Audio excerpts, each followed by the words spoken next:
The wailing of a hungry infant pierced the stillness of the dilapidated cabin as Abigail Grant rocked back and forth on the crude wooden chair, her own stomach gnawing with emptiness. Nebraska Territory, 1867. A land of promise that had delivered only heartbreak since her husband's death 3 months prior. "Hush now, sweet Emma," Abigail whispered, her voice cracking as she pressed her chapped lips to her daughter's forehead. "Mama will find us something soon." The lie tasted bitter on her tongue. Their provisions had dwindled to nothing days ago, and the brutal winter had frozen whatever meager hopes she'd had of foraging for sustenance. The howling wind rattled the loose window frames, sending chilly drafts snaking across the rough-hewn floorboards. Abigail pulled the threadbare blanket tighter around Emma's tiny frame, trying to shield her 7-month-old daughter from the cold that seemed to seep into their very bones. Her once sturdy frame had grown gaunt, her cheekbones now sharp beneath pale skin, and her auburn hair had lost its luster, hanging limply around her face. At 23, Abigail had already endured more than most twice her age, orphaned at 16, married at 18 to Thomas Grant, a kind farmer with dreams bigger than his resources. They'd ventured west with the promise of fertile land and a fresh start, only for typhoid to claim him before they could harvest their first crop. Emma's cries grew more insistent, and Abigail felt tears welling in her eyes. "Please, Emma, please," she begged, her voice barely audible. "I have nothing to give you." Her milk had begun to dry up days ago, her own body too malnourished to provide for her child. The sudden pounding at the door startled her so badly she nearly dropped Emma. Clutching her daughter close, Abigail rose on unsteady legs. No one came this way, not since the trail had shifted south the previous spring. Fear and hope warred within her. Danger or salvation could wait on the other side. "Hello?" called a deep voice, muffled by the wind and wood. "Anyone in there? I saw smoke from your chimney." Hesitantly, Abigail approached the door, one arm cradling Emma, the other reaching for the iron poker beside the hearth, the only weapon she possessed. "Madam, I don't mean to intrude, but the storm's getting worse. I could use shelter, and I've got provisions to share." Provisions. The word alone made her stomach clench painfully. With trembling fingers, Abigail lifted the bar across the door and pulled it open a crack. Peering out into the swirling snow, a tall figure stood on her porch, his broad shoulders dusted with white, a wide-brimmed hat pulled low over his face. As he lifted his head, Abigail found herself looking into the most startlingly blue eyes she'd ever seen, set in a weather-beaten face that somehow managed to appear both rugged and kind. "Evening, madam," he said, tipping his hat. "Quentin Forrester. I'd be mighty grateful for a place out of this storm. I've got food to offer in exchange for your hospitality." The mention of food made Emma wail louder, as if the infant understood what was at stake. Abigail hesitated only a moment longer before stepping back, opening the door wider. "Come in, Mr. Forrester," she said, her voice raspy from disuse, "before we all freeze to death." Quentin stepped inside, stamping snow from his boots. He was even taller than she'd first thought, easily over 6 feet, with broad shoulders tapering to a trim waist. His dark hair curled slightly where it peeked from beneath his hat, and a neatly trimmed beard framed a strong jaw. Despite his imposing size, he moved with a careful grace, as if conscious of taking up too much space in her small cabin. "Thank you kindly," he said, shrugging off his heavy coat to reveal a worn but clean flannel shirt beneath. His eyes swept the sparse cabin before settling on Abigail and Emma. Something flickered in his gaze, concern, perhaps, or recognition of their dire situation. Without further comment, he reached for his saddlebags and began extracting parcels wrapped in oilcloth. "Got some jerky, dried apples, cornmeal, coffee, and—" He paused, looking at the fussing infant. "Some canned milk that might do for the little one, if you've nothing else." Abigail swayed slightly, lightheaded at the sight of so much food. I, we. She struggled to find words that wouldn't reveal the depths of her desperation. Quentin seemed to understand without her having to explain. He moved to the small table and began laying out the food, his movements efficient and purposeful. "Why don't you sit, madam? I can heat some of this milk for your baby." Too weak and grateful to protest, Abigail sank back into her rocking chair, clutching Emma to her chest. She watched as this stranger, this unexpected savior, moved around her kitchen with surprising competence, stirring the embers in the nearly dead fire back to life, setting a small pot of milk to warm. When he turned back to her, a gentle smile crossed his face, softening the hard lines carved by sun and wind. "It'll just be a moment," he said, his voice low and reassuring. "Then we'll get you both fed." Abigail felt tears slide down her cheeks, unable to contain the overwhelming relief. "Thank you," she whispered, the words wholly inadequate for what his arrival meant. Quentin's smile deepened as he brought her a cup of the warmed milk. "Let's start with the little one," he suggested, crouching beside her chair. "Then we'll see about getting some proper food in you."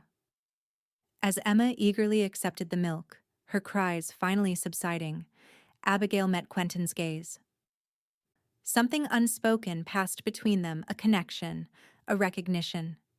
She didn't know who this man was or where he'd come from, but in that moment, with food on her table and her baby's hunger being sated, Abigail felt the first fragile stirrings of hope she'd experienced in months.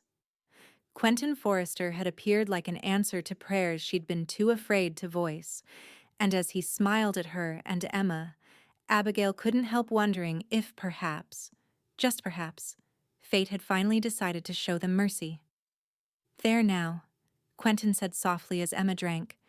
"That's better, isn't it?" And for the first time in what felt like forever, it truly was. The storm raged outside, but within the small cabin something vital had changed. As Emma finished the milk, her tiny eyelids growing heavy, Abigail felt a profound gratitude that transcended words. She placed her now content daughter in the crude cradle beside the fire and turned to find Quentin ladling a thick stew into a bowl for her. "It's not fancy," he said, placing the steaming bowl before her, "but it'll put strength back in your bones." The rich aroma made Abigail's stomach clench painfully. She couldn't remember the last time she'd smelled something so enticing. With trembling hands, she took the spoon he offered. "Eat slowly," he cautioned, settling across from her with his own portion. "When you've been without, too much too fast can make you sick."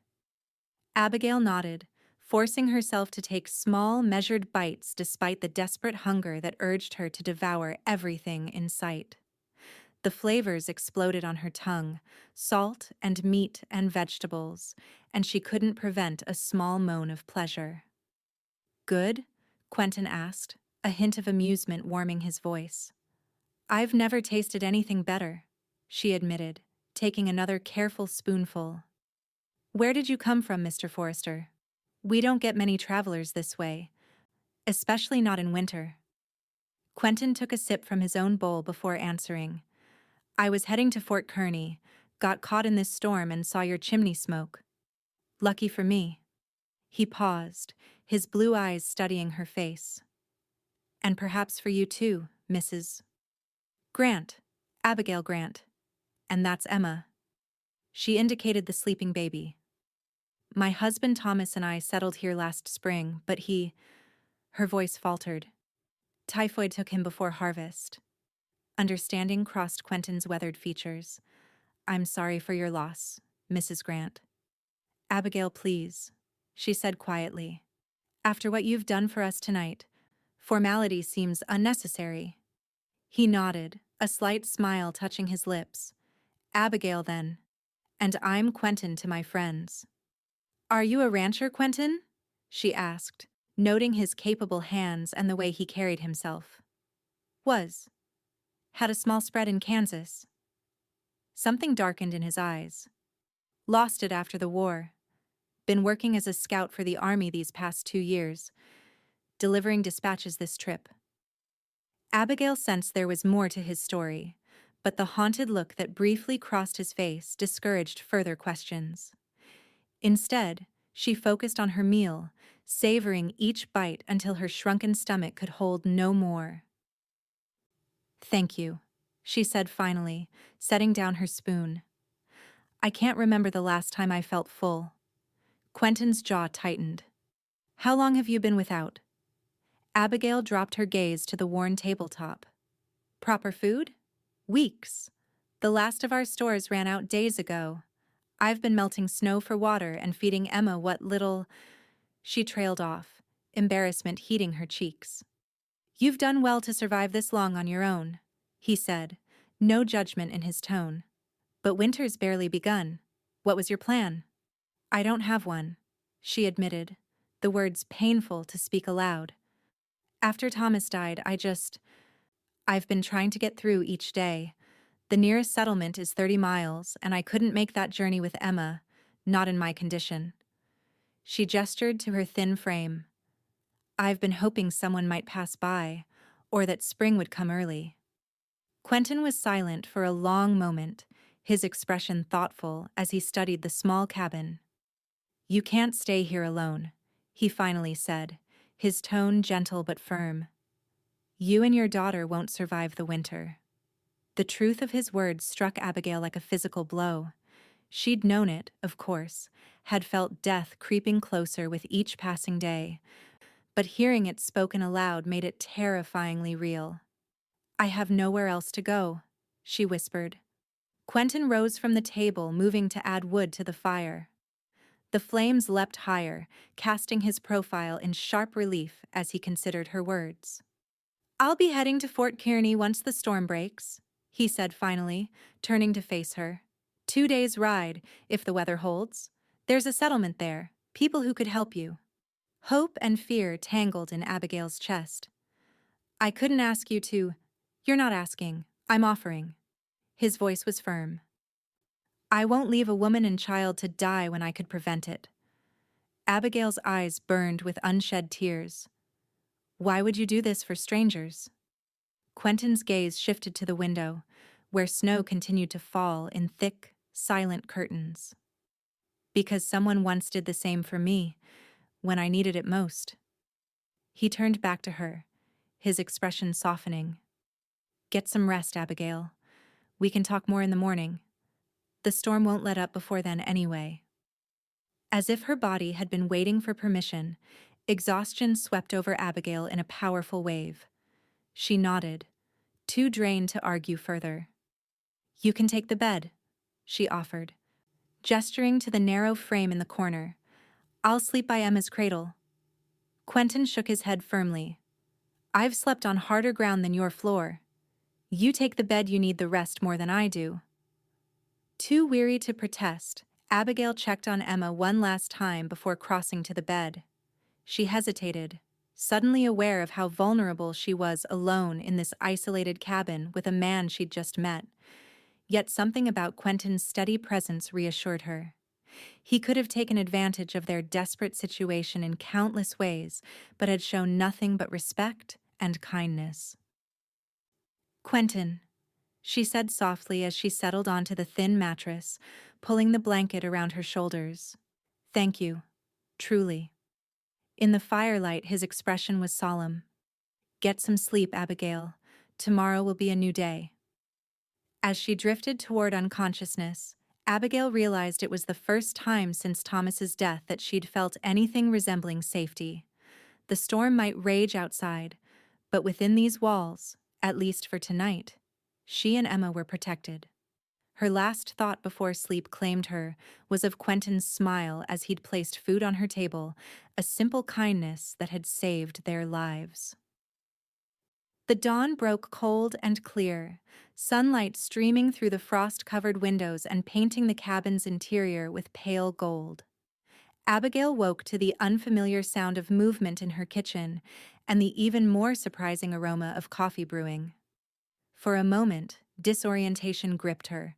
Had the past months been a terrible dream? Was Thomas still alive? Reality returned as she caught sight of the broad-shouldered figure standing at her stove. Not Thomas, but Quentin. The events of the previous night flooded back her desperate hunger, his timely arrival, the promise of help. Abigail sat up slowly, her body feeling different after a night of proper rest and food. Still weak, but no longer at the brink of collapse. Emma's soft cooing drew her attention to the cradle, where Quentin was already bending, a gentle smile on his face as he spoke softly to the infant. "Good morning," Abigail said, her voice rough with sleep. Quentin straightened, turning toward her. "Morning. Hope I didn't wake you." Little Miss here was making her presence known. He gestured to Emma, who was wiggling happily in her cradle. "I warmed some more milk for her." "You fed her?" Abigail asked, surprised. A hint of color touched Quentin's weathered cheeks. "Hope that's all right. She was fussing, and you were sleeping so soundly I didn't want to disturb you." The idea of this rugged man tenderly caring for her daughter touched something deep within Abigail. "Of course it's all right. Thank you." She rose, wrapping the blanket around her shoulders against the morning chill, and crossed to lift Emma from her cradle. "You're good with children." A shadow passed across Quentin's face. "Had a younger sister I helped raise." He turned back to the stove where a pot of something simmered. "Breakfast is nearly ready. Nothing fancy, just cornmeal mush with some dried fruit." Abigail settled at the table with Emma in her arms, studying Quentin as he moved about the kitchen. In the clear morning light, she could better see the details of his appearance, the silver threads beginning to streak his dark hair at the temples, the fine lines around his eyes that suggested he smiled often, the old scar that ran along his jawline. He was older than she'd first thought, perhaps in his early 30s, with the lean, hard-muscled build of a man accustomed to physical labor. "The storm's passed," he said, setting a steaming cup of coffee before her. "Sky's clear. We should be able to travel, if you're feeling strong enough." Abigail cradled the cup between her palms, savoring the warmth. "To Fort Kearney? Today?" Quentin nodded, spooning the cornmeal into bowls. "The sooner we get you and Emma somewhere safe, the better." "Can you ride?" "It's been years," she admitted, "and I don't have a horse, regardless." "You'll ride with me then." Emma secured between us. He placed a bowl before her. "Eat. You'll need your strength." As they shared the simple meal, Abigail's mind raced with practical concerns. "I can't just leave," she protested. "Everything we have is here. Thomas's tools, our furniture, what little we managed to bring west." "What matters more?" Quentin asked gently. "Things that can be replaced? Or your daughter's life?" Put so bluntly, there was no choice at all. "Of course Emma comes first, but this is all I have left of the life Thomas and I tried to build." Quentin considered her words as he ate. "We could secure the cabin before we leave. Come spring, if you wanted to return, it would be waiting." The idea of returning to this place of hunger and grief held little appeal, but Abigail appreciated his understanding. Yes, that would be best. After breakfast, they worked together to prepare for departure. Quentin helped Abigail gather what few precious belongings she couldn't bear to leave behind: Thomas's pocket watch, their wedding daguerreotype, the family Bible containing Emma's birth record, and a small wooden box of letters and mementos. Everything else would have to remain. While Quentin readied his horse, Abigail fashioned a sling from a blanket to hold Emma securely against her chest for the journey. She changed into her warmest clothes, layering everything she owned against the winter cold. Standing in the center of the cabin one last time, Abigail felt a complex tangle of emotions. This place represented both the death of her dreams and the last connection to her life with Thomas, yet staying meant certain death for her and Emma. She touched the rough wooden wall, silently saying goodbye to the man she'd loved and the future they'd planned together. "Ready?" Quentin asked from the doorway, his expression gentle, as if he understood the significance of this moment. Abigail nodded, squaring her shoulders. Ready. Outside, Quentin's horse, a sturdy bay gelding with intelligent eyes, stood saddled and waiting. Abigail eyed the animal nervously. "This is Thunder," Quentin said, patting the horse's neck. "Best mount I've ever had. He's steady and sure-footed. He'll get us to Fort Kearney safely."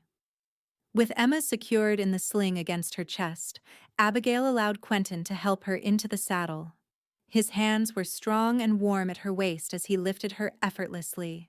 He swung up behind her, his solid presence at her back both reassuring and disconcerting in its unfamiliarity. "Comfortable?" he asked, his breath warm against her ear. Abigail nodded, hyper-aware of his proximity as his arms came around her to take the reins. Emma gurgled contentedly in her sling, apparently unconcerned by their new mode of transportation.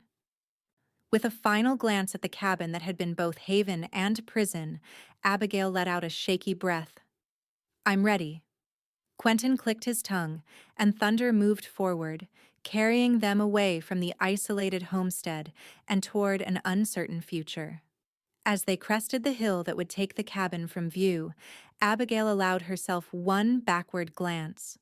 The small structure looked lonesome against the vast expanse of snow-covered prairie, smoke still rising from its chimney in a thin, wavering line, the last evidence of her presence there. "Forward now," Quentin said softly, as if sensing her thoughts. "Only forward."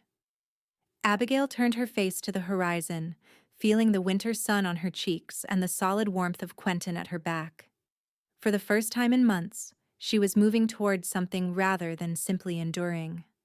Whether that something would bring salvation or further heartbreak remained to be seen, but for now, the simple act of forward motion filled her with tentative hope. They rode in companionable silence for the first hour, Thunder's steady gait eating up the miles across the snow-covered prairie. The vastness of the landscape was both breathtaking and intimidating, endless white plains stretching to meet the brilliant blue sky at the horizon, broken only occasionally by the skeletal shapes of winter, bare trees marking the course of distant creeks. Emma dozed peacefully in her sling, lulled by the rhythmic movement of the horse. Abigail, however, grew increasingly aware of her physical discomfort. Months of near starvation had left her body weakened, and the unaccustomed activity of riding was taking its toll.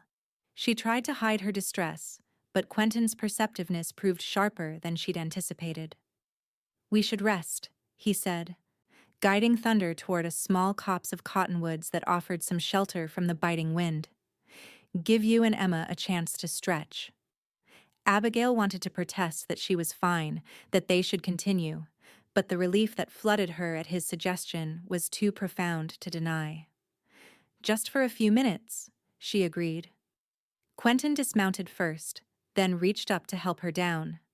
Her legs trembled as they took her weight, and she would have fallen if not for his steadying hands at her waist. "Easy," he murmured, concern evident in his blue eyes. "You're still weak." The admission chafed against Abigail's pride. "I'll be fine. Just need to get my land legs back." Quentin didn't argue, but the skeptical arch of his eyebrows spoke volumes. He spread his coat on a fallen log, creating a place for her to sit while he unsaddled Thunder and allowed the horse to rest. Emma woke as Abigail settled, blinking up at the unfamiliar surroundings with wide, curious eyes. "Look at the trees, Emma," Abigail whispered, pointing to the bare branches etched against the sky. "Aren't they beautiful?" Quentin approached with a small bundle from his saddlebags. "Some jerky and dried apples," he offered. "Not much, but it'll keep your strength up." As they shared the simple provisions, Abigail found herself studying Quentin with growing curiosity. Despite their proximity, he remained something of a mystery, revealing little about himself beyond the barest facts. "You mentioned you were a rancher before the war," she ventured. "In Kansas?" Quentin nodded, his expression neutral. "Small spread near the Missouri border." Nothing fancy, but it was mine. What happened? Abigail asked, then quickly added, if you don't mind my asking. For a moment she thought he might deflect the question. Instead, he sighed, his breath forming a white cloud in the cold air. Raiders, he said simply. Border ruffians claiming to fight for the Confederate cause, but they were just thugs using the war as an excuse to plunder.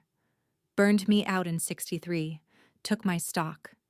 By the time I returned from serving in the Union cavalry, there was nothing left worth salvaging. The matter-of-fact way he described such devastating loss struck Abigail deeply. I'm sorry, she said, the words inadequate but sincere. Quentin shrugged, his gaze distant. War changes everything. You adapt, or you die. His eyes refocused on her. Like you're doing now. The comparison startled her. I never thought of it that way. Survival is survival, he said, his tone softening as he looked at Emma. Especially when you're responsible for someone else. Abigail nodded, understanding dawning. You had family depending on you too. A shadow crossed his face. My sister, Hannah. She was 16 when I left for the war. Our parents were long gone. I thought she'd be safe with neighbors, but... He trailed off, jaw tightening. The raiders? Abigail asked gently. Quentin shook his head. Typhoid. Same as your husband. By the time I got word and could get back, she was gone. The shared grief created a bridge between them, a mutual understanding that needed no further words. Abigail reached out impulsively, her cold fingers brushing his gloved hand. I'm truly sorry, Quentin. He looked down at her hand on his, something unreadable flickering in his eyes before he nodded once, acceptance of her sympathy evident in the gesture. We should keep moving, he said after a moment, rising to his feet. Still have a good distance to cover before nightfall. The brief rest had restored some of Abigail's strength, and the food, simple as it was, had helped even more. When Quentin lifted her back onto Thunder's saddle, she felt steadier, more certain of her ability to continue the journey. As they resumed their trek across the endless white landscape, Abigail found herself grateful not just for Quentin's physical assistance, but for the understanding that had begun to grow between them. They were two people who had lost nearly everything, yet somehow found the will to continue.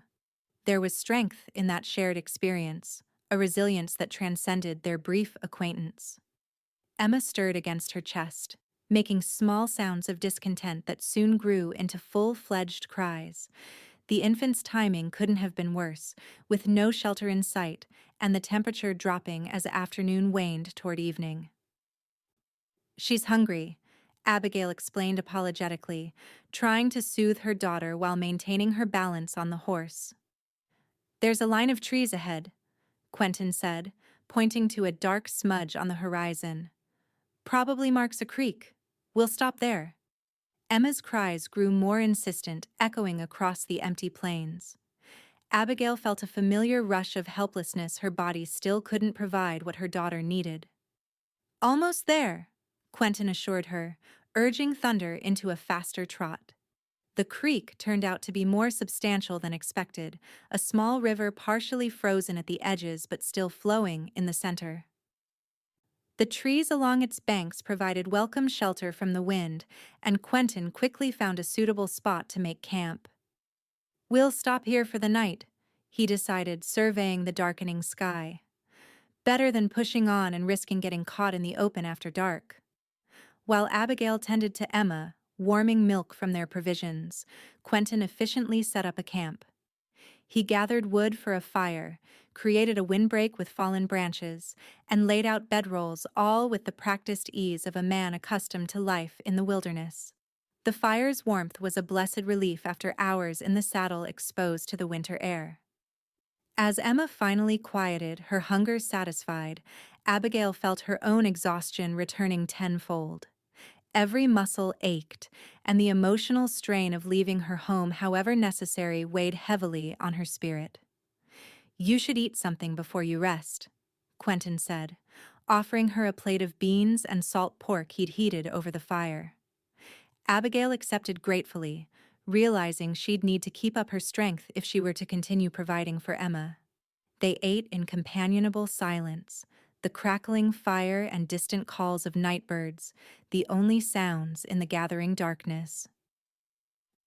We should reach Fort Kearney by tomorrow evening, Quentin said as he took her empty plate, if we get an early start. Abigail nodded, fighting to keep her eyes open. I'll be ready. Quentin's expression softened as he looked at her, clearly noting her exhaustion. You've done well today. Many would have complained or given up, but you just keep going. That's rare. His unexpected praise warmed something inside her that had nothing to do with the fire. I have Emma to think about. Giving up isn't an option. Still, he insisted, takes courage to face what you have and still find strength to continue. Abigail wasn't accustomed to such direct compliments, especially from a man she barely knew. She dropped her gaze, suddenly self-conscious.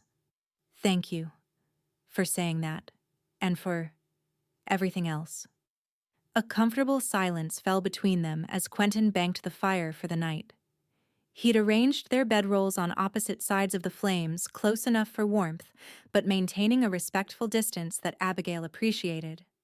As she settled Emma beside her, tucking the blankets securely around them both, Abigail found herself watching Quentin across the fire.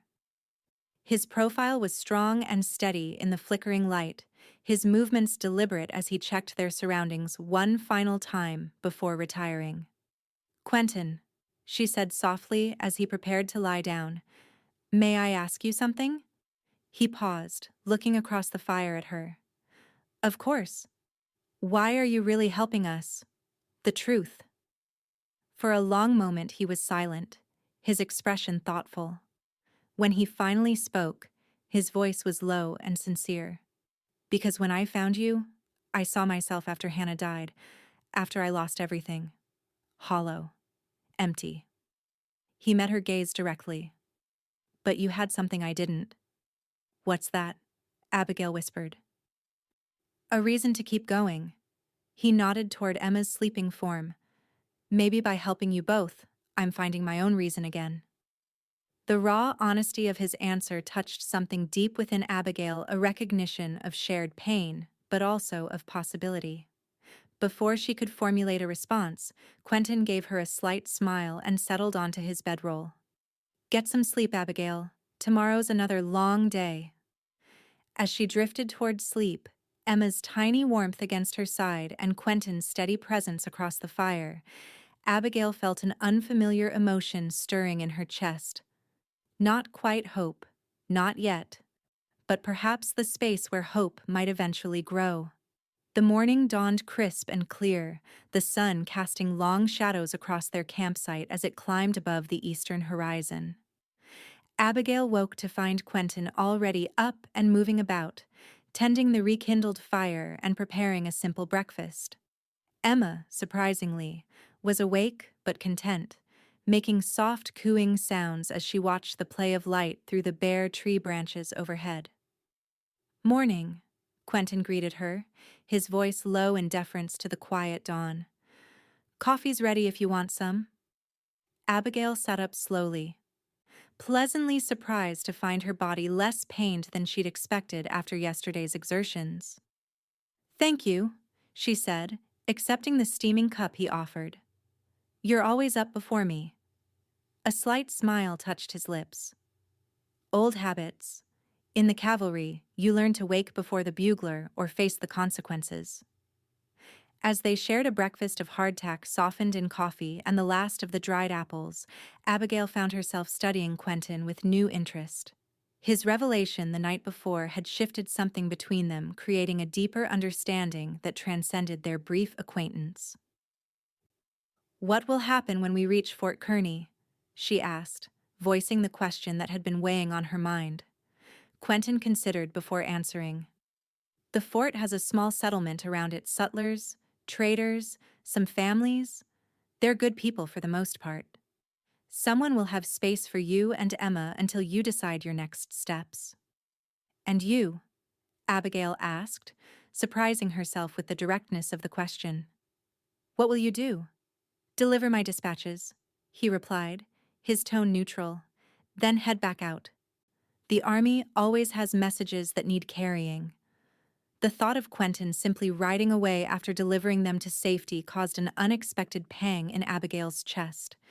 In just 2 days, she had come to rely on his steady presence, his quiet competence. The prospect of facing an uncertain future without his guidance was more unsettling than she cared to admit. I see, she said, trying to keep her voice even. Well, we're fortunate you found us when you did. Quentin's perceptive gaze seemed to catch the shift in her mood. Fort Kearney is a good place, Abigail. You'll find help there, perhaps even a new start. She nodded, forcing a smile as she turned her attention to Emma. The baby had grown fussy, and Abigail welcomed the distraction of tending to her daughter while Quentin broke camp and readied Thunder for the day's journey. The second day of travel proved easier than the first. Abigail's body was adjusting to the rhythm of riding, and the regular meals, simple as they were, had begun to restore some of her depleted strength. She found herself able to appreciate the stark beauty of the winter landscape, the occasional deer bounding away at their approach, the geometric patterns of ice crystals on bare branches, the vast openness of the sky above. Quentin, too, seemed more relaxed, pointing out landmarks and sharing stories of his experiences in the territory. He spoke of spring on the prairie, when wildflowers transformed the landscape into a riot of color, and of summer thunderstorms that built like mountains in the sky before releasing their fury. His descriptions painted vivid pictures of a land in constant flux, beautiful, dangerous, and ultimately resilient. You love it out here, don't you? Abigail observed during one of their brief rest stops. Quentin looked up from adjusting Thunder's saddle, surprise evident in his expression. I suppose I do, he admitted. Never really thought about it that way. It shows when you talk about it, she said. Your whole face changes. A hint of color touched his weathered cheeks. Does it now? Abigail nodded, enjoying the momentary discomfort she'd caused this usually composed man. It does. Your eyes get brighter, and you almost smile. Almost? He challenged, a full smile now spreading across his face, transforming his features. There, she said softly. Just like that. For a moment, they simply looked at each other, something unspoken passing between them. Then Emma squirmed in her sling, breaking the spell, and Quentin cleared his throat, turning back to his task. We should keep moving, he said, his tone businesslike once more. Still have a good distance to cover. As the day progressed, the landscape began to change subtly. The flat prairie gave way to gently rolling hills, and in the distance, Abigail could make out what appeared to be a dark line on the horizon. The Platte River, Quentin explained when she asked. Fort Kearney sits near its banks. We're getting close. By late afternoon, more signs of civilization appeared, occasional wheel ruts cutting through the snow, marking the Oregon Trail, and eventually thin columns of smoke rising in the distance. There it is, Quentin said as they crested a final hill. Fort Kearney.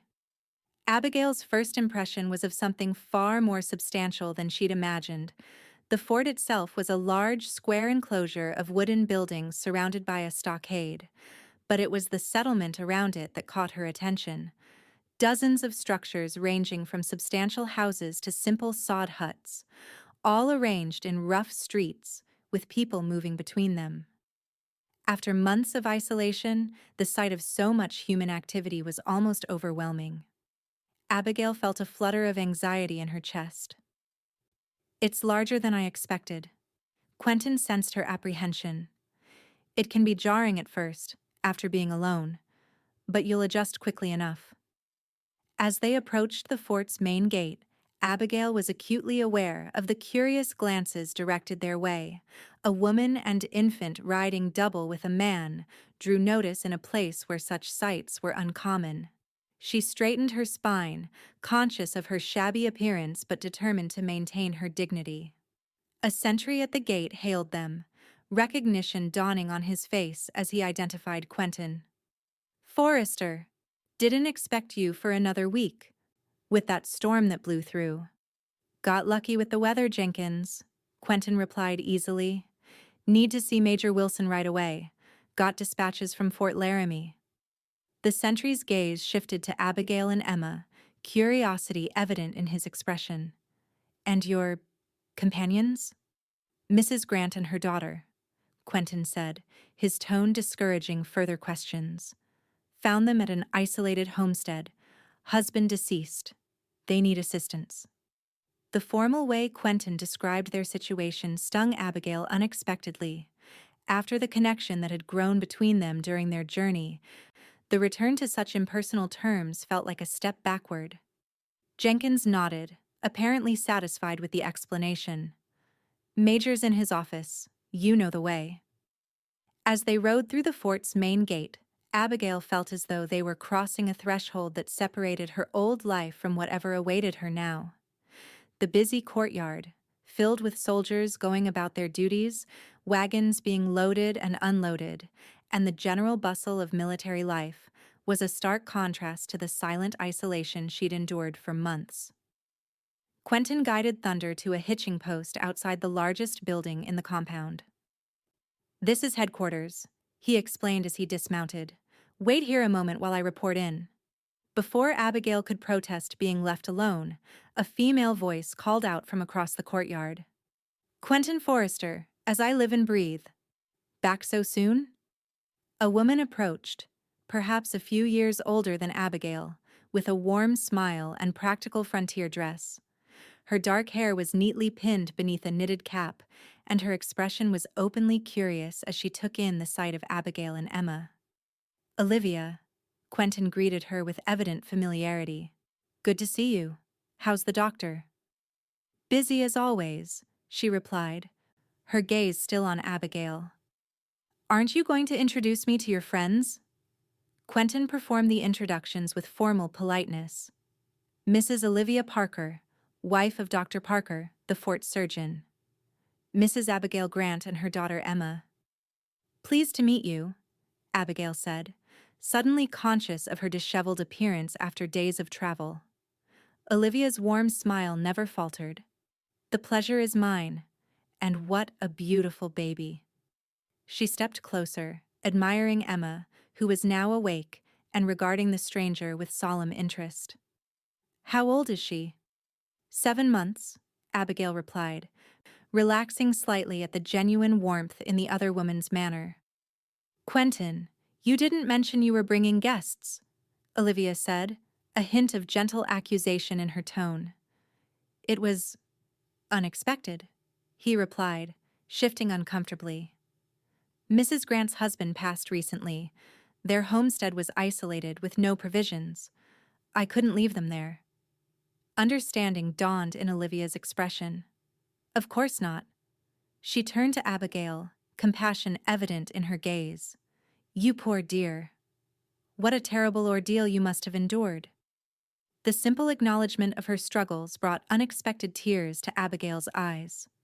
She blinked them back, determined to maintain her composure. "Mr. Forrester's arrival was providential," she managed. "I need to deliver these dispatches," Quentin said, gesturing toward headquarters. "Olivia, could you—" "Say no more," Olivia replied with a decisive nod. "Mrs. Grant and Emma will come with me. I'll see they're properly looked after while you attend to your duties." The prospect of being separated from Quentin, even temporarily, filled Abigail with sudden anxiety. He had been her sole connection to safety, her protector and guide through the wilderness. Now she was to be handed off to a stranger, however kind that stranger might seem. Quentin must have read the apprehension in her expression. "Olivia is one of the finest people at Fort Kearney," he assured her. "You couldn't be in better hands. I'll find you as soon as I've completed my report." With Quentin's help, Abigail dismounted, her legs unsteady after the long ride. Olivia immediately stepped forward, offering support. "My home is just outside the fort," she explained, her tone brisk but kind. "Not far at all. You look like you could use a hot bath, a decent meal, and a proper bed, not necessarily in that order." The thought of such comforts after months of deprivation was almost too much to comprehend.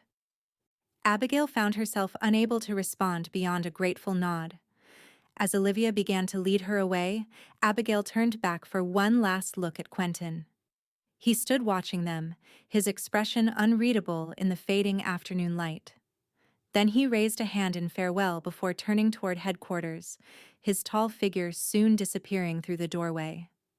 Abigail followed Olivia through the bustling fort, Emma secure in her arms, wondering if this was the beginning of a new chapter, or merely a brief respite before further trials.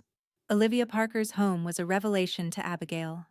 After months in her crude cabin, followed by nights under the stars, the surgeon's residence seemed almost luxurious by comparison. It was a modest structure by Eastern standards, a simple two-story clapboard house with a covered porch. But it was clean, warm, and filled with the comforting touches that transformed a building into a home. "Dr. Parker is still at the infirmary," Olivia explained as she ushered Abigail inside. "He'll join us for supper later. Now, let's get you and little Emma settled." With efficient kindness, Olivia drew a hot bath for Abigail, provided clean clothes that were only slightly too large, and prepared a makeshift cradle for Emma from a sturdy wooden drawer lined with soft blankets. The infant, perhaps sensing the safety and comfort of their new surroundings, fell into a peaceful sleep almost immediately.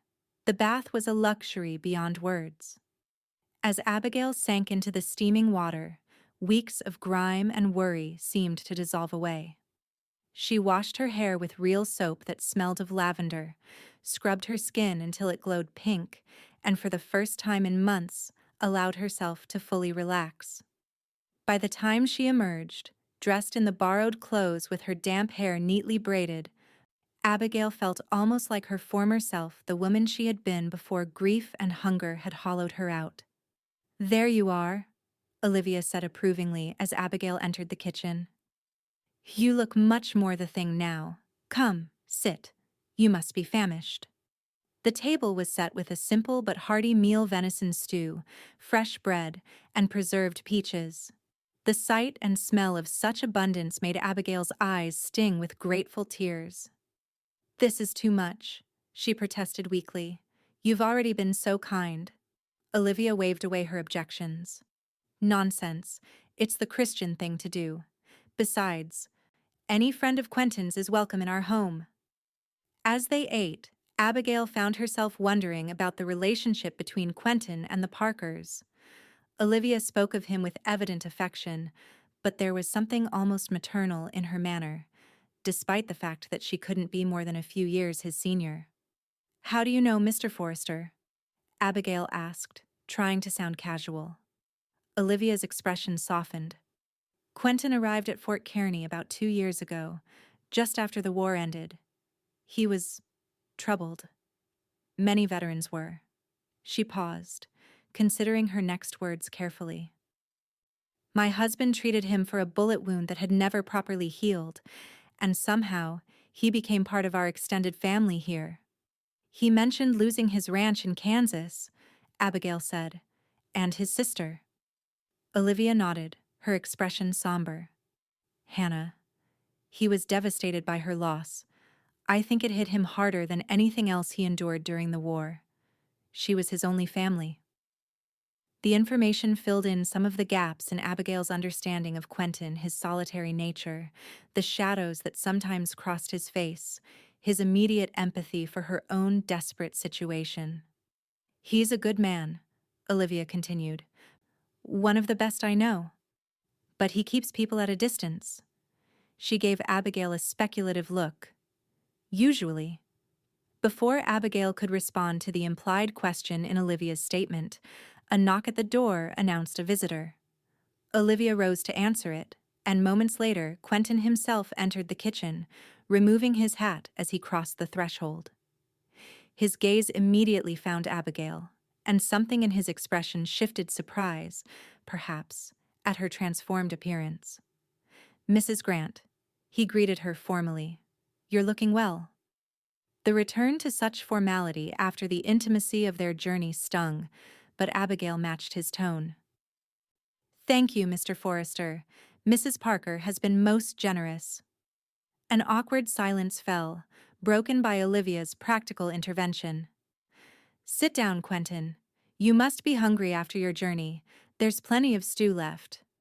As he settled at the table, accepting the bowl Olivia placed before him, Abigail noted the tension in his shoulders, the careful way he avoided meeting her gaze directly. Something had changed since their arrival at the fort. A distance had opened between them that hadn't existed during their journey. "How did your meeting with Major Wilson go?" Olivia asked, seemingly oblivious to the undercurrents flowing between her guests. "Well enough," Quentin replied, focusing on his meal. "The dispatches contained information about Sioux movements north of here. Nothing that requires immediate action, but the Major was grateful for the intelligence." "Will you be staying at the fort for a while?" Olivia pressed. Quentin hesitated, his spoon pausing halfway to his mouth. "No," he said finally. "I'll be heading out again tomorrow. Dispatches to carry to Fort Riley." The news struck Abigail like a physical blow. Tomorrow? He was leaving so soon? She had known their association would be temporary. Of course. But she had somehow expected— what? A few days at least, to adjust to her new circumstances with the support of the one person who understood what she had endured. "So soon?" Olivia echoed Abigail's thoughts. "But you've only just arrived. And in winter, no less. Surely the Major can find another courier." Quentin's expression remained impassive. "It's my job, Olivia. Besides, the weather's holding clear. Best to take advantage while it lasts." Abigail kept her eyes fixed on her bowl, afraid that if she looked up, her disappointment would be too evident. A ridiculous reaction, she told herself sternly. Quentin had already done far more for her and Emma than could reasonably be expected of a stranger. She had no claim on his time or attention. "What about Mrs. Grant and Emma?" Olivia asked, her tone suggesting she found Quentin's decision perplexing. "They've only just arrived.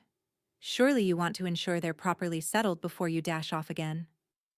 A flicker of something discomfort? Guilt? Crossed Quentin's face. "I'm certain they're in excellent hands with you and Dr. Parker," he said, his tone deliberately light. "Better than mine, certainly." "That's not the point, and you know it," Olivia replied, a hint of steel entering her voice. "These two have been through an ordeal, and you're the only familiar face they have here." "Olivia," Abigail interjected, unable to bear being discussed as if she weren't present. "Please don't press Mr. Forrester on my account. He's already done far more than duty required by bringing us to safety. We have no right to expect anything further." The formal phrasing felt strange on her tongue after the easy companionship that had developed between them on the trail, but Abigail was determined to maintain her dignity. If Quentin wished to distance himself, she would respect his choice, however much it hurt. Quentin's blue eyes finally met hers, and in their depths, Abigail saw a complexity of emotion that belied his calm exterior. "Mrs. Grant," he began, then stopped, seeming to reconsider his words. "Abigail. I wouldn't leave if it weren't necessary." The use of her given name, after his careful formality since their arrival, caught her off guard. "I understand," she said softly. "You have duties. Responsibilities." "Yes," he agreed, though something in his tone suggested the word encompassed more than simple professional obligation. The conversation turned to practical matters, then arrangements for Abigail and Emma's continued stay at Fort Kearney, possibilities for employment or assistance, plans for the immediate future. Quentin remained engaged in the discussion, offering suggestions and advice, but Abigail sensed his withdrawal nonetheless, an emotional distancing that contrasted sharply with the connection they had forged during their journey. By the time Dr. Parker arrived home, joining them for the remainder of the meal, Abigail had resigned herself to Quentin's imminent departure. She participated in the conversation, answered the doctor's kind inquiries about her health and Emma's, and tried to focus on the incredible good fortune of having found such generous assistance. Yet beneath it all ran a current of sadness, a sense of loss that seemed disproportionate to the brief duration of her acquaintance with Quentin Forrester. Later, as the evening drew to a close and Quentin prepared to leave for his quarters in the fort, Abigail found a moment alone with him on the Parkers' front porch. The night was clear and cold, stars blazing overhead in a velvet sky, their breath forming white clouds in the frigid air. "I wanted to thank you properly," she said, wrapping her borrowed shawl more tightly around her shoulders. "For saving our lives. Emma and I would not have survived without your intervention." Quentin stood with his hat in his hands, his tall figure outlined against the lantern light spilling from the house. "No thanks necessary," he said quietly. "Anyone would have done the same." "No," Abigail countered gently, "not anyone. What you did was extraordinary, Quentin, and I will be forever grateful." He shifted uncomfortably, his gaze fixed on some point beyond her shoulder. "You're a strong woman, Abigail Grant. You'd have found a way, with or without my help." "We both know that's not true," she said, "but I appreciate the sentiment." A silence fell between them, heavy with unspoken words.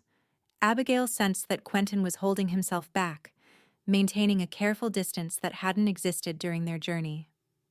"What time do you leave tomorrow?" she asked finally. "First light," he replied.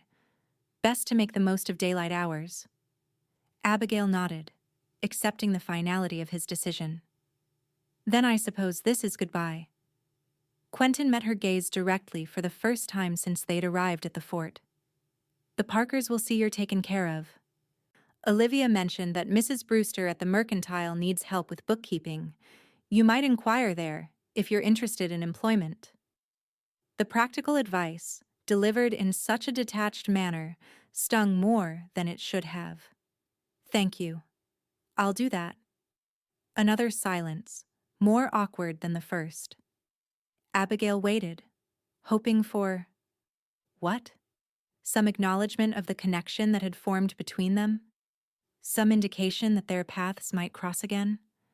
But Quentin merely placed his hat on his head, his expression once more unreadable in the dim light.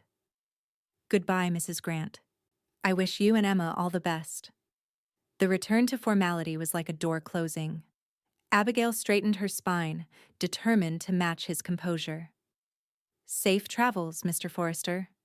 He nodded once, then turned and walked away, his figure soon swallowed by the darkness beyond the circle of lantern light. Abigail remained on the porch long after he had disappeared from view, watching the stars wheel overhead and wondering why the departure of a man she had known for only 3 days should leave such an aching void in her heart. The weeks following Quentin's departure passed in a blur of adjustment for Abigail.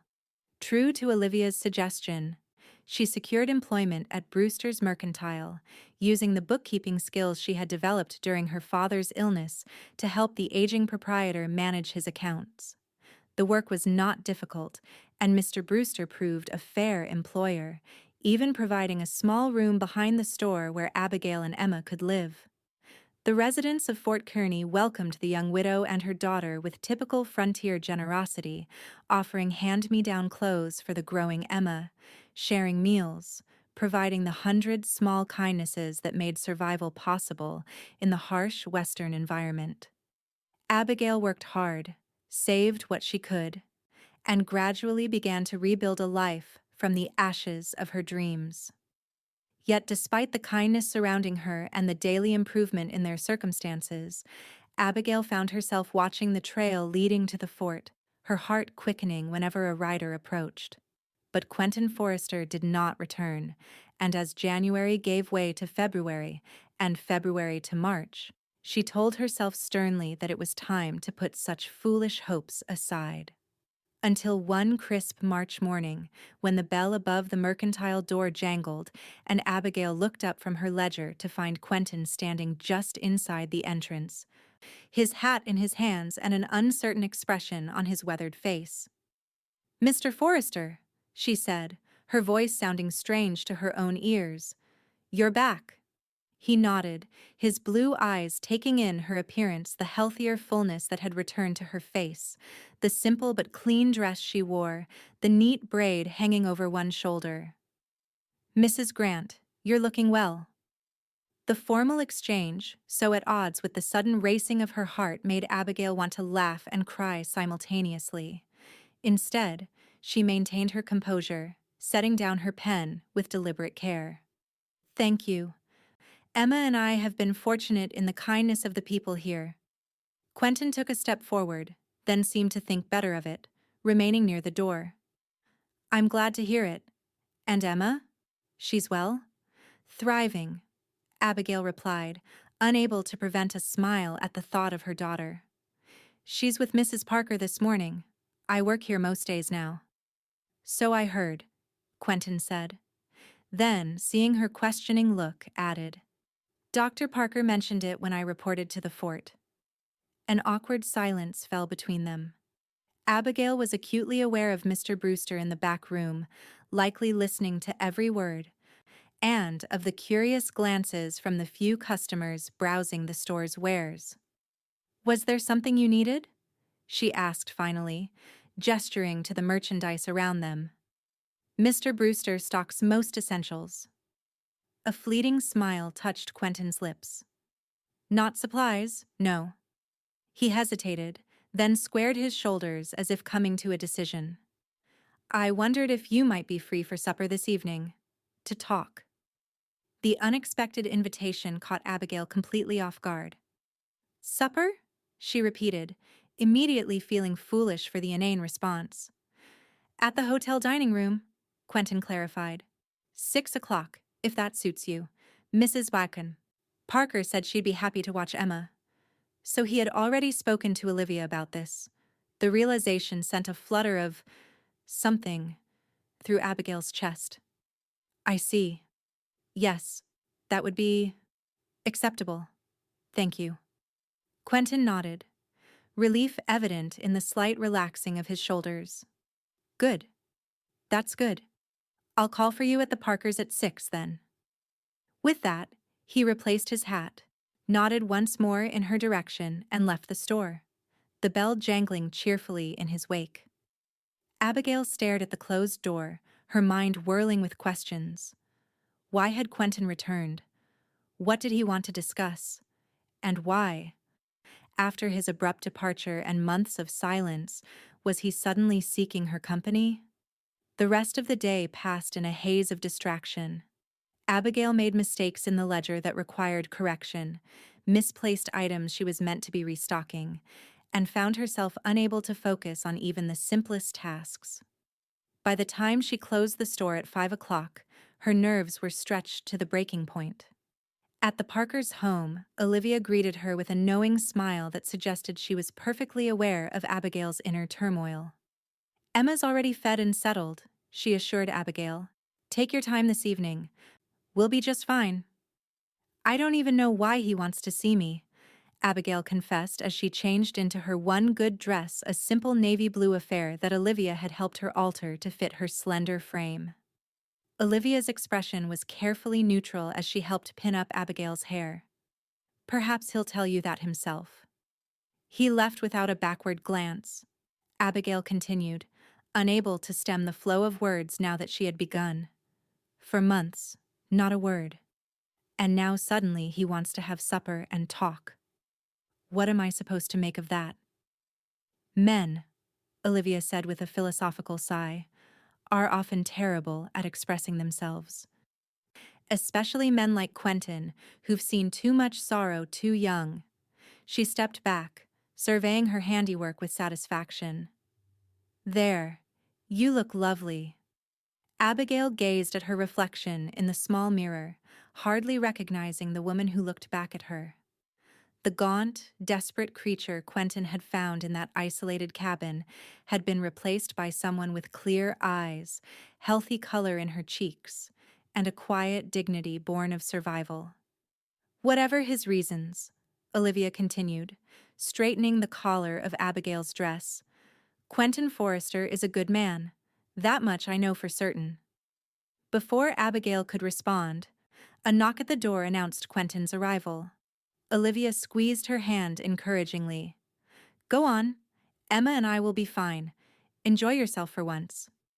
Quentin was waiting on the porch, hat in hand, dressed in what was clearly his best shirt and coat. His dark hair was neatly combed, his beard freshly trimmed, and when he saw Abigail, something flickered in his blue eyes that made her breath catch. You look beautiful, he said simply. The direct compliment, so unlike his usual reserved manner, brought warmth to Abigail's cheeks. Thank you. You're looking well yourself. The hotel dining room was the closest thing Fort Kearny had to fine dining, a modest establishment by Eastern standards, but clean and respectable, with white tablecloths and actual glassware. Heads turned as Quentin escorted Abigail to a table in the corner, and she was acutely aware that their appearance together would fuel settlement gossip for days to come. Once they were seated and had placed their orders, an awkward silence fell. Abigail found herself studying the tablecloth, uncertain how to begin a conversation with this man who had saved her life, disappeared from it, and now reappeared without explanation.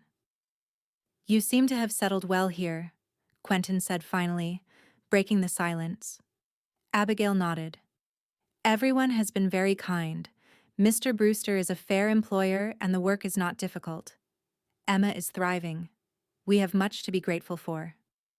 And yet, Quentin prompted, clearly sensing something beneath her carefully chosen words.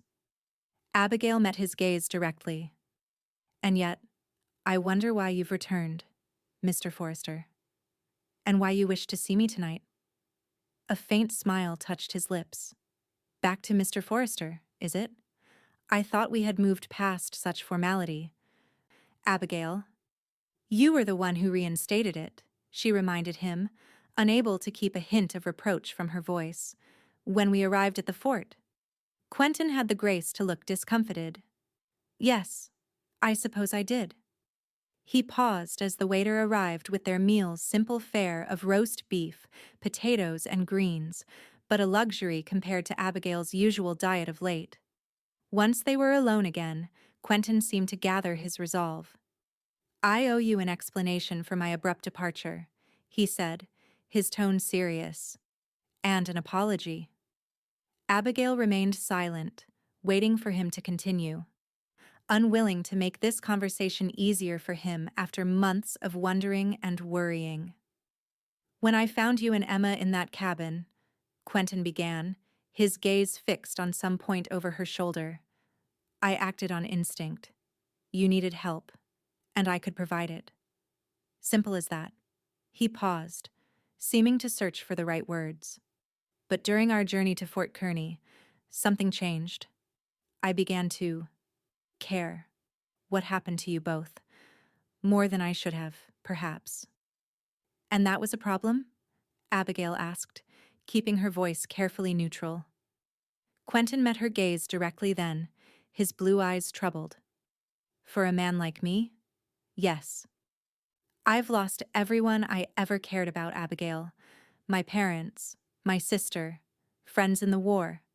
I've learned the hard way that caring is just an invitation for fate to take another swing at you. The raw honesty in his voice touched something deep within Abigail. So you left, she said softly, before you could care too much.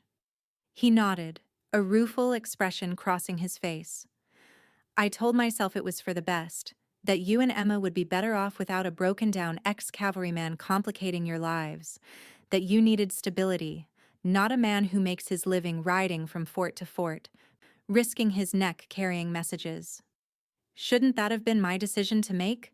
Abigail asked, a hint of steel entering her voice. Quentin had the grace to look ashamed. Yes, it should have been. That's part of what I came to apologize for. I made choices for you without consulting you. It was wrong of me. The simple admission, devoid of excuses or justifications, disarmed Abigail's anger before it could fully form. "What changed your mind?" she asked. "Why come back now?" A slight smile touched Quentin's lips. "I couldn't stop thinking about you. Either of you. I'd be riding across the prairie, and I'd remember how Emma looked when she finally had enough to eat, or how you stood straight and proud despite everything you'd endured." He shook his head, as if amazed by his own admission. "I tried to tell myself it was just concern for your welfare, professional interest, you might say. But it wasn't," Abigail supplied when he paused. "No," he agreed softly. "It wasn't just that." The simple acknowledgement hung between them, fraught with implications neither seemed ready to voice directly. "So you came back?" Abigail said. "So I came back," Quentin confirmed. "To see if... to find out if..." He trailed off, then tried again. "To see if there might be a place for me in your lives. If you wanted there to be." The directness of his statement took Abigail's breath away. "That's quite a change from the man who couldn't leave Fort Kearney fast enough 3 months ago," she observed, trying to maintain her composure despite the sudden racing of her heart. "I've had time to think," Quentin said simply. "Too much time, alone on the trail, and I realized something important." "What's that?" Abigail asked, her voice barely above a whisper. "That sometimes the greater risk isn't in caring too much," he said, his blue eyes steady on hers. "It's in not caring enough to try." The words resonated deeply with Abigail, echoing her own journey from the numb despair that had followed Thomas's death to the tentative hope that had begun to grow within her at Fort Kearney. "I can't promise you an easy life, Abigail," Quentin continued. "I'm not a wealthy man, and my work is dangerous at times. But I can promise you this. If you're willing to give me a chance, I'll never walk away again without explanation. I'll be honest with you. Always. And I'll do everything in my power to be worthy of your trust." The earnestness in his voice, the vulnerability in his expression so different from the composed, capable man who had rescued her months ago, touched something deep within Abigail's heart. "I don't need promises of wealth or ease, Quentin," she said softly. "Those things have never been important to me, but I do need honesty and consistency. Emma needs that too." Quentin nodded, understanding in his eyes. "Then that's what I'll strive to give you both, if you'll allow me the opportunity."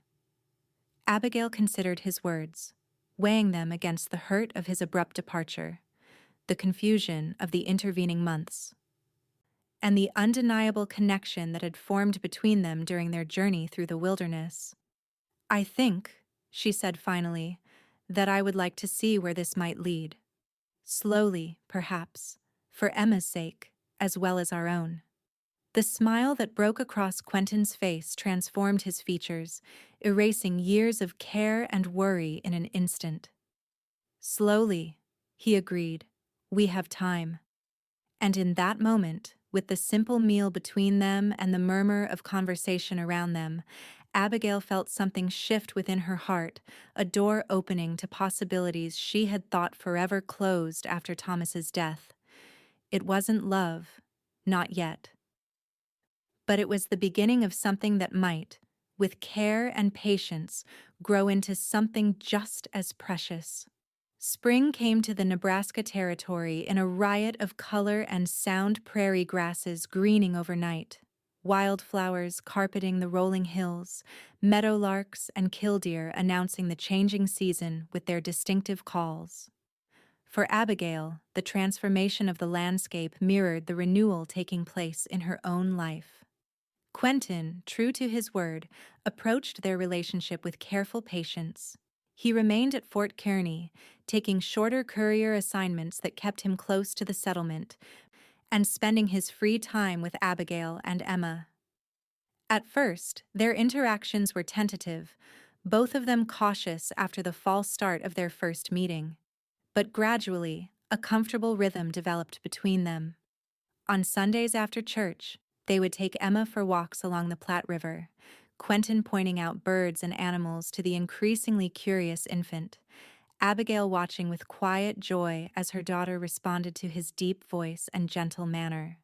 In the evenings, he would often join them for simple suppers in Abigail's small quarters behind the mercantile, bringing small treats for Emma and occasionally a modest gift for Abigail, a ribbon for her hair, a book of poetry, once even a small potted plant to brighten her window. Emma, now 10 months old and beginning to pull herself up on furniture in preparation for her first steps, grew increasingly attached to Quentin. Her face would light up when he entered the room, and she developed a habit of reaching for his beard with fascinated fingers, making him laugh in a way that warmed Abigail's heart. "She's going to be walking before we know it," Quentin observed one evening in late April as they watched Emma determinedly cruise along the edge of Abigail's small table, her chubby legs unsteady but persistent. "And talking soon after, I expect," Abigail replied with a smile. "She babbles constantly now. I'm wagering her first real word will be no. She's certainly developing a strong will." "Like her mother," Quentin said, his blue eyes warm as they met Abigail's across the room. Such moments of quiet intimacy had become more frequent between them, a shared glance, a brush of hands as they walked side by side, conversations that deepened as they learned each other's histories and hopes. Abigail found herself looking forward to his visits with an anticipation that both thrilled and frightened her. After the devastating loss of Thomas, opening her heart again felt like an act of tremendous courage or tremendous foolishness, depending on her mood. Yet Quentin never pushed, never presumed, always allowing her to set the pace of their developing relationship. His patience, his evident respect for her autonomy, endeared him to her in ways that grand gestures never could have. It was Olivia who finally broached the subject that had been hovering unspoken between them. During one of their regular afternoon teas, while Emma napped nearby, she fixed Abigail with a direct gaze. "Quentin seems quite devoted to you and Emma," she observed casually, though her eyes were sharp with interest. Abigail felt color rise in her cheeks. "He's been very kind to us both." Olivia made a dismissive noise. "Kind is bringing soup when someone's ill or helping clear snow from a walkway. That man is in love with you, Abigail Grant." The blunt assessment caused Abigail to choke slightly on her tea. "Olivia, that's rather direct." "At my age, one doesn't have time for dancing around the truth," Olivia replied unrepentantly. "And it is the truth. Anyone with eyes can see it. The question is, what do you intend to do about it?" Abigail set her teacup down carefully, considering her response. "I don't know," she admitted finally. "It's complicated." "Because of your late husband?" Olivia asked, her tone gentling. "Partly," Abigail acknowledged. "I loved Thomas very much. The idea of giving my heart to someone else feels disloyal, somehow." Olivia reached across the table to pat Abigail's hand. "My dear, loving again doesn't diminish what you shared with Thomas. The heart isn't like a cup with only so much to pour out. It expands to hold more love when needed." The simple wisdom in Olivia's words resonated with Abigail. "There's also Emma to consider," she said. "She's so young. If things didn't work out between Quentin and me—" "Life offers no guarantees," Olivia reminded her. "But I've known Quentin Forrester for 2 years now, and I've never seen him as settled or content as he's been these past months. That man would walk through fire for you and Emma if needed." Abigail couldn't deny the truth of this observation. Quentin had demonstrated his devotion in 100 small ways since his return, not just in the time he spent with them, but in his obvious efforts to create a more stable life. He had taken on additional responsibilities at the fort, acting as a scout and occasional translator rather than just a courier, which kept him closer to Fort Kearny. He had even begun building a small cabin on a plot of land just outside the settlement, working on it in his spare hours. "I care for him deeply," Abigail confessed, the words both frightening and liberating to speak aloud. "But I'm afraid, Olivia. Afraid of being hurt again? Of Emma being hurt?" "Of course you are," Olivia said with understanding. "Only a fool wouldn't be, after what you've endured. But consider this. Is the safety of never risking your heart again worth the cost of what you might miss?" The question lingered in Abigail's mind long after their conversation ended. Was she allowing fear to deprive her and Emma of a chance at happiness? Was her caution becoming an excuse to avoid vulnerability? The opportunity to test these questions came sooner than expected. The following evening, Quentin arrived at her door with an unusually serious expression. "I need to speak with you," he said after greeting Emma with his customary affection. "About something important." Abigail's heart quickened, a mixture of anticipation and apprehension flooding through her. "Of course. Emma's just had her supper. Let me settle her, and we can talk." Once Emma was contentedly playing with her wooden blocks on a blanket near the hearth, Abigail joined Quentin at the small table. "What is it you wanted to discuss?" Quentin took a deep breath, his hands clasped before him on the tabletop. "I've been offered a position," he said. "A permanent one, with the Army Engineers. They're surveying for the railroad expansion, and they need experienced scouts who know the territory." "That sounds like a good opportunity," Abigail said carefully, uncertain where this was leading. "Would you be based at Fort Kearny?" Quentin nodded. "For the most part, yes. There would be some travel required, but weeks rather than months. Regular pay, more stability than I've had since before the war." He paused, his blue eyes serious as they met hers. "It's the kind of position a man could build a future on, a family future." The implication of his words hung in the air between them. Abigail's pulse quickened further. "You're considering accepting it then?" "I am," Quentin confirmed.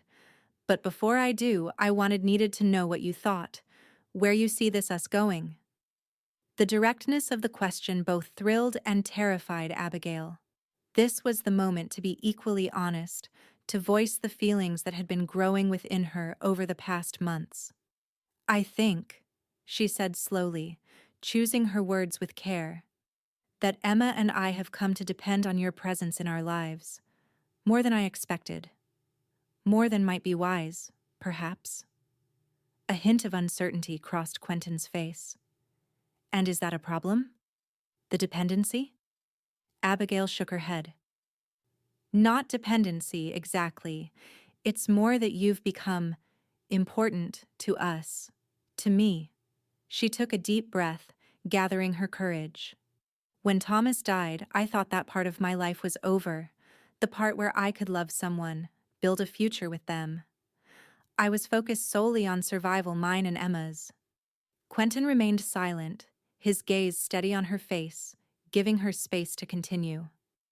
"But then you came," Abigail went on, her voice stronger now. "You placed food on our table when we were starving. You brought us to safety.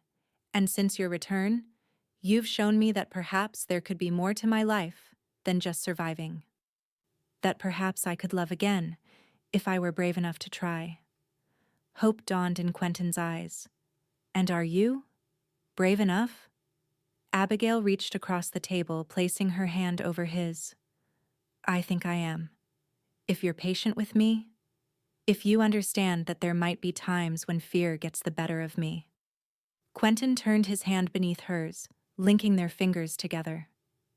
"Abigail," he said softly, "I've been alone for so long, I'd forgotten what it felt like to have someone to care about, someone who cared for me in return.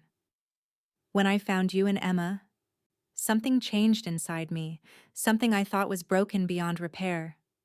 He squeezed her hand gently. I don't expect perfection. God knows I'm far from perfect myself. All I ask is that when fear comes, and it will, for both of us, we face it together rather than pulling away from each other. The simple wisdom of his request brought tears to Abigail's eyes. I can promise that, she whispered. A smile broke across Quentin's face, transforming his features with joy. Then I'll accept the position, he said, and continue building our cabin, which I hope, someday, might be a home for all three of us. The future implicit in his words sent a rush of warmth through Abigail's chest. I'd like to see this cabin of yours, she said. Emma and I both would. Tomorrow? Quentin suggested, his eyes bright with hope. It's Sunday. We could pack a picnic, make a day of it. Tomorrow sounds perfect, Abigail agreed, her heart lighter than it had been since before Thomas's illness. From across the room came a sudden squeal of delight. They turned to see Emma pull herself to a standing position using the edge of a chair. Nothing unusual there, but then, to their astonishment, the child released her hold and took one wobbling step forward, then another, before plopping down on her bottom with a look of surprise. Did you see that? Abigail gasped, joy and pride surging through her. She walked, her first real steps. Quentin was already moving across the room, kneeling beside Emma with an expression of wonder. Clever girl, he praised, holding out his hands to her. Can you do it again? Come to me, Emma. The infant looked at him with bright eyes, considering the challenge. Then, with determination written across her tiny features, she pushed herself back to a standing position and took 3 deliberate steps toward Quentin before falling into his waiting hands. You did it! He exclaimed, lifting her high as she giggled with delight. Abigail, did you see? She's walking. Abigail joined them on the floor, her heart so full it felt as though it might burst. I saw, she confirmed, kissing Emma's chubby cheek. My clever, brave girl. As the 3 of them sat together on the simple rug, Emma practicing her new skill with growing confidence, moving back and forth between them with unsteady but determined steps. Abigail was struck by the rightness of the moment, the sense that somehow, despite all the loss and hardship, she and Emma had found their way to exactly where they were meant to be. When Quentin's eyes met hers over Emma's dark curls, the love shining in them was unmistakable. And for the first time since Thomas's death, Abigail allowed herself to fully embrace the hope blossoming in her heart, the hope for a future filled with more moments like this one, a future built on the foundation of a cowboy's kindness on a snowy night when all had seemed lost. Summer arrived with its characteristic intensity, bringing long, sun-drenched days and brief, star-filled nights to the Nebraska Territory. The rolling plains around Fort Kearny transformed into a sea of tall grasses and wildflowers, stirred by constant prairie breezes into waves that rippled to the horizon. For Abigail and Emma, the passing months brought changes as dramatic as those in the landscape around them. Emma, now a year old, had progressed from tentative steps to determined exploration of her world, keeping Abigail constantly vigilant. Her vocabulary was expanding daily, simple words like mama and up, now part of her regular communication. And increasingly, to Abigail's quiet joy, Quen, her approximation of Quentin's name, had become one of her favorite utterances. The cabin Quentin had been building was nearly complete, a sturdy 2-room structure with a stone fireplace, proper windows with glass panes, and a small covered porch where Abigail could imagine sitting on summer evenings, watching the sunset while Emma played nearby. It stood on a gentle rise overlooking a small creek, far enough from the fort to offer privacy, but close enough for safety and convenience. Their relationship had deepened with the passing days, moving from tentative courtship to something more assured. Quentin's new position with the Army engineers provided the stability he had promised, though it occasionally required him to be away for days at a time as the survey teams pushed westward along the proposed railroad route. Each return was marked by Emma's excited greetings and Abigail's quiet joy, their separation serving only to confirm the growing certainty in her heart. It was after one such absence, on a golden July evening, that Quentin invited Abigail and Emma to the cabin for a special supper. "I've finished the last of the interior work," he explained. "Thought we might celebrate properly." The pride in his voice was evident, and Abigail felt a corresponding warmth in her chest. "We'd like that very much," she said, smiling as Emma clapped her hands in apparent agreement. "Tomorrow evening, then," Quentin confirmed. "I'll come for you at 5. The following day passed in a blur of anticipation for Abigail. She chose her nicest dress, a pale blue cotton that Olivia had helped her make the previous month, and arranged her hair with special care. Emma, sensing her mother's excitement, was unusually cooperative as Abigail bathed her and dressed her in a clean pinafore. True to his word, Quentin arrived precisely at 5, driving a small wagon he had borrowed for the occasion. He had made an effort with his own appearance. Abigail noted with pleasure his dark hair neatly trimmed, his beard shaped, wearing a clean shirt that brought out the blue of his eyes. "You look beautiful," he said simply as he helped her into the wagon, Emma securely in her arms. "As do you," Abigail returned with a smile. "Handsome, I mean." The slight color that touched Quentin's cheeks at her compliment was endearing. For all his quiet confidence in most matters, he still displayed an appealing modesty when it came to personal praise. The short journey to the cabin was filled with Emma's excited babbling as she pointed out birds and flowers along the way.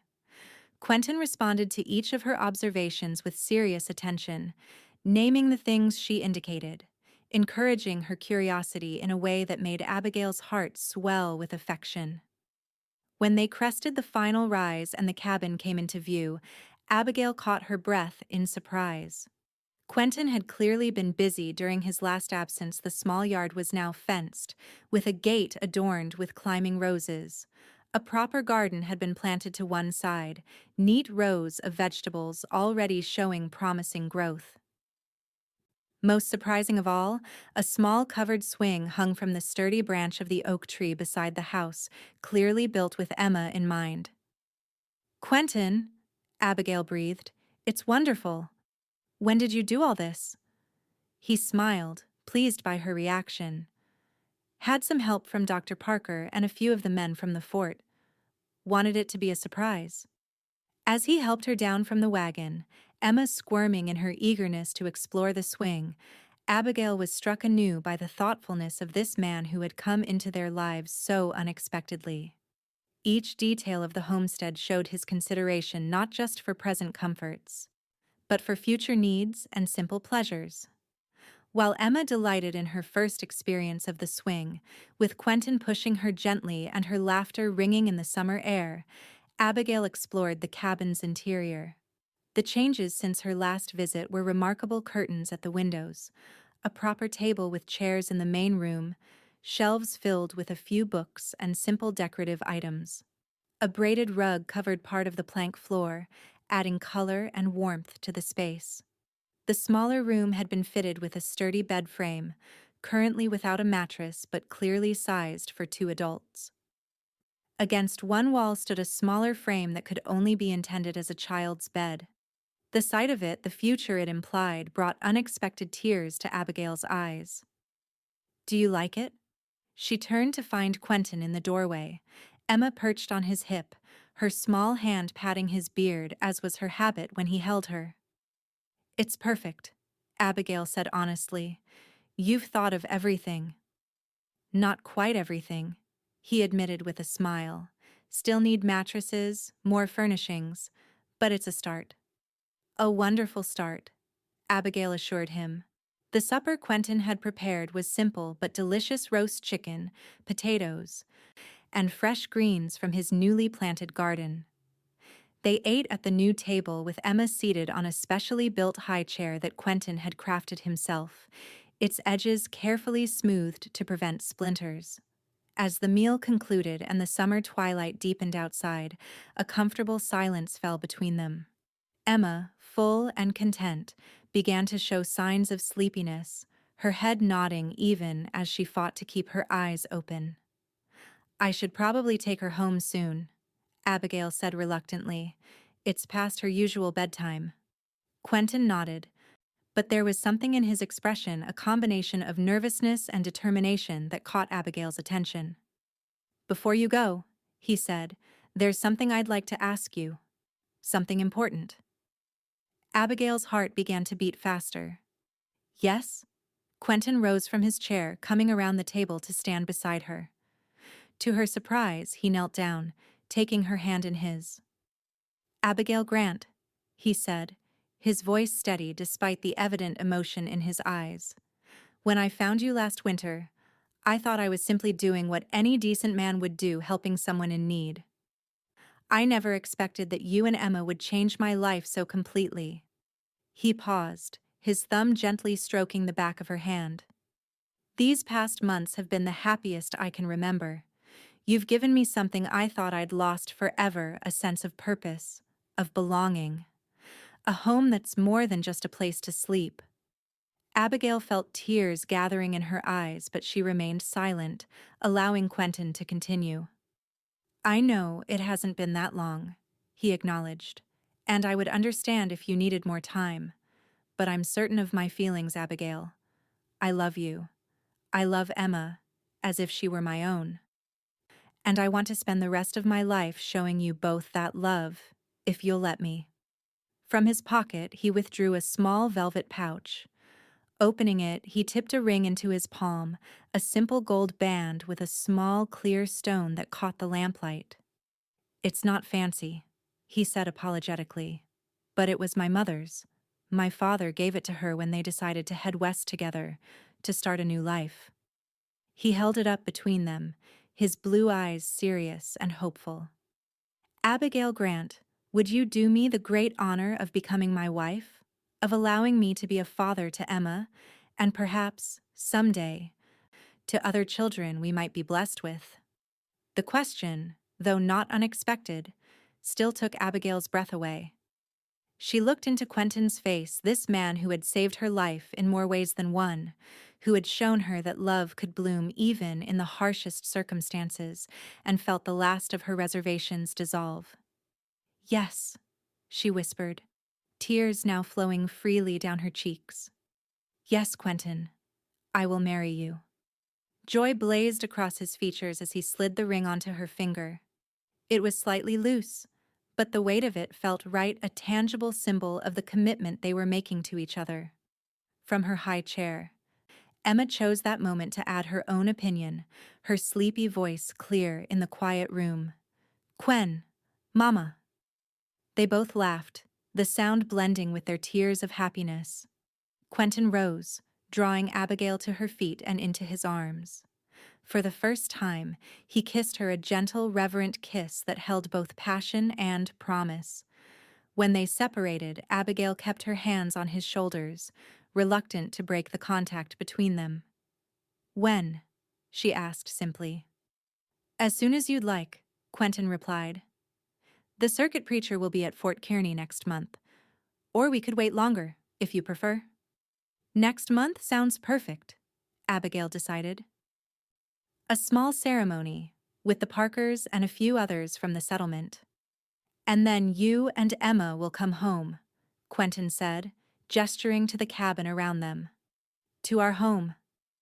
The words sounded like a promise, a future unfolding before them, one that neither could have imagined on that snowy night when fate had brought them together. As they stood in the warm lamplight of the cabin Quentin had built with his own hands, Emma now dozing contentedly in her chair, Abigail felt a sense of completion, unlike anything she had experienced since Thomas's death. The grief would always be part of her, a shadow on her heart. But it no longer defined her existence. In its place had grown something new and precious, a second chance at love, at family, at happiness. "Our home," she repeated softly, leaning her head against Quentin's chest, listening to the steady beat of his heart.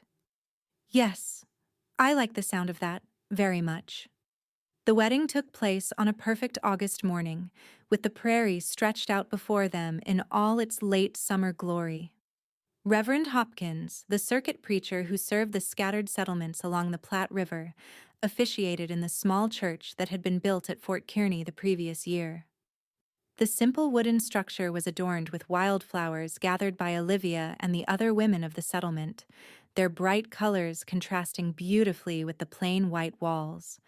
Abigail wore a new dress of ivory muslin, made for the occasion with loving care by the women who had become her friends during her months at Fort Kearney. Her auburn hair was arranged in a simple knot at the nape of her neck, adorned with a crown of prairie flowers. Emma, now steady on her feet, wore a matching dress and carried a small basket of flower petals, though most ended up clutched in her chubby fist rather than scattered on the floor as intended. Quentin waited at the altar, his usually confident posture betraying a hint of nervous anticipation. He had splurged on a new suit for the occasion, and his dark hair was neatly combed, his beard trimmed to perfection. When Abigail appeared in the doorway, his face transformed with a joy so pure and unguarded that it brought tears to her eyes. Dr. Parker escorted her down the short aisle, a role he had insisted on when Abigail mentioned she had no family to give her away. "You've become like a daughter to us," he had said gruffly, clearly uncomfortable with displaying such sentiment. "It would be my honor." The ceremony itself was brief but meaningful, with Reverend Hopkins speaking eloquently about the blessing of finding love after loss, about the courage required to open one's heart again after suffering. Abigail and Quentin exchanged simple vows, promising to cherish and support each other through whatever joys and trials life might bring. When Quentin slipped the gold band onto her finger, now properly sized, and Reverend Hopkins pronounced them husband and wife, Abigail felt a sense of rightness settle over her, as if the scattered pieces of her life had finally come together in a pattern more beautiful than she could have imagined. The celebration that followed was a typical frontier affair, the entire settlement joining in with food and music, laughter and dancing continuing well into the evening. Emma, overwhelmed by the attention and excitement, eventually fell asleep in Olivia's arms, allowing the newlyweds to share their first dance as husband and wife. As Quentin led her in a simple waltz, his hand warm at her waist, Abigail marveled at the journey that had brought them to this moment. "Happy, Mrs. Forrester?" he asked softly, using her new name for the first time. The sound of it sent a pleasant shiver through Abigail. "Very," she assured him, tightening her grip on his shoulder. "And you, Mr. Forrester?" The smile that crossed his face was answer enough, but he added words nonetheless. "Happier than I ever thought possible." As the evening drew to a close, they thanked their friends and neighbors for the celebration, collected a sleeping Emma, and drove the short distance to their cabin, their home. The full moon illuminated the prairie around them, casting everything in a silvery glow that seemed magical after the emotional day. Quentin carried Emma inside, laying her gently in her new bed, now properly outfitted with a small mattress and colorful quilt. Abigail stood in the doorway watching them, her heart full to bursting as Quentin tucked the blanket around the sleeping child and placed a gentle kiss on her forehead. When he straightened and turned to Abigail, the look in his eyes took her breath away. Love, desire, and a depth of emotion that needed no words to express. He crossed to her, taking her hands in his. "Welcome home," he said simply. In that moment, with her daughter sleeping peacefully and her new husband's hands warm around hers, Abigail knew with absolute certainty that she had indeed found her home, not just in the cabin Quentin had built, but in the family they were creating together. "Home," she agreed, rising on tiptoe to kiss him. "At last." The years that followed brought changes both expected and surprising to the Forrester family. The railroad survey Quentin had been part of led to actual construction, transforming Fort Kearny from a remote military outpost to a growing town with regular train service to Omaha and points east. The increased access to goods and services made frontier life easier in many ways, though Abigail sometimes missed the simpler days when their nearest neighbors had been a mile away rather than just down the road. Quentin's skills remained in demand, but he transitioned from government work to private employment, serving as a guide and surveyor for land companies, and eventually starting his own small business mapping properties for new settlers. The work allowed him to be home most nights, a blessing for which Abigail was eternally grateful. Emma grew from toddler to child with the seemingly impossible speed that all parents note with both pride and wistfulness. By her 5th birthday, she was reading simple books, helping Abigail in the garden, and following Quentin around the property with constant questions about everything from why the sky was blue to how birds knew when to fly south. Her dark curls and quick smile charmed everyone she met, but it was her kind heart and curious mind that truly defined her character.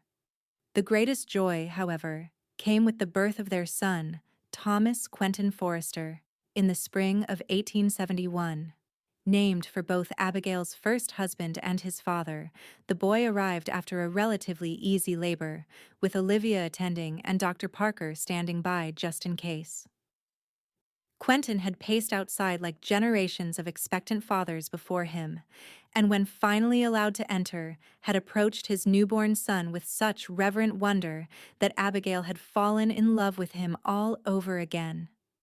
"He's perfect," Quentin had whispered, cradling the tiny bundle with hands that seemed suddenly too large and rough for such a delicate task. Absolutely perfect. Emma had taken to her role as big sister with enthusiasm, appointing herself Thomas's special protector and helper.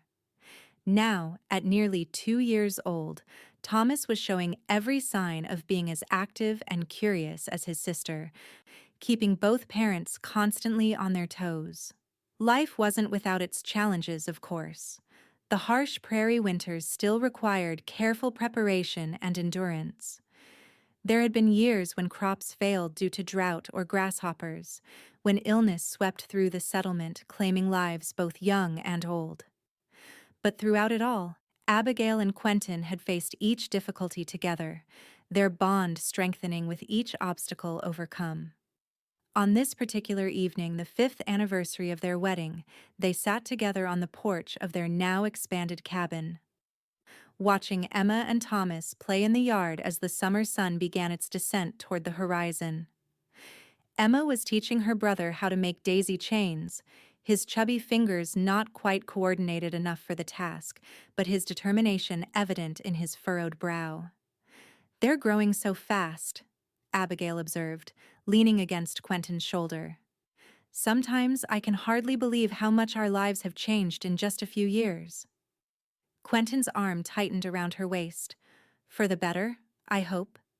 She turned to face him, taking in the familiar features that had become so dear to her, the blue eyes now crinkled at the corners from smiling, the dark hair now threaded with silver at the temples, the strong jaw partially hidden beneath his neatly trimmed beard. "For the better in every possible way," she assured him, reaching up to touch his cheek.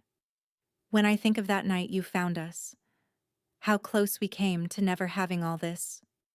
Quentin caught her hand, pressing a kiss to her palm. "I thank God every day that I saw that smoke from your chimney, that I stopped instead of riding on." They had spoken of that night many times over the years, each retelling reinforcing their shared belief in the power of simple kindness, in the way small decisions could alter the course of entire lives. "Do you ever regret it?" Abigail asked softly. "Taking on a widow with a baby? It would have been easier to simply deliver us to Fort Kearny and continue on your way." Quentin's expression was serious as he considered her question. "Not for a single moment," he said finally. "From the first time I saw you, rocking Emma in that broken-down cabin. Something in me recognized something in you. I didn't have words for it then, but I think it was the possibility of healing for both of us. Abigail nodded, understanding completely. We were both so broken, in different ways. You'd lost your sister, your home. I'd lost Thomas, my security. And yet here we are, Quentin said, gesturing to their children playing in the yard, to the home they had built together. Whole again. Different than before, perhaps, but stronger for having been broken and mended. The philosophy resonated deeply with Abigail. She had carried the grief of Thomas's death for a long time, but it no longer dominated her existence. Instead, it had become integrated into the tapestry of her life, a dark thread that added depth and contrast to the brighter colors around it. "Mama! Papa! Look!" Emma called from the yard, holding up a completed daisy chain with triumph. "I made it for Thomas." They watched as she carefully placed the flowery crown on her brother's dark curls, his delighted giggle carrying clearly across the yard. The simple joy of the moment, children playing in the golden evening light, secure in the knowledge of being loved, brought tears to Abigail's eyes. "Happy anniversary, my love," Quentin said softly, pressing a kiss to her temple.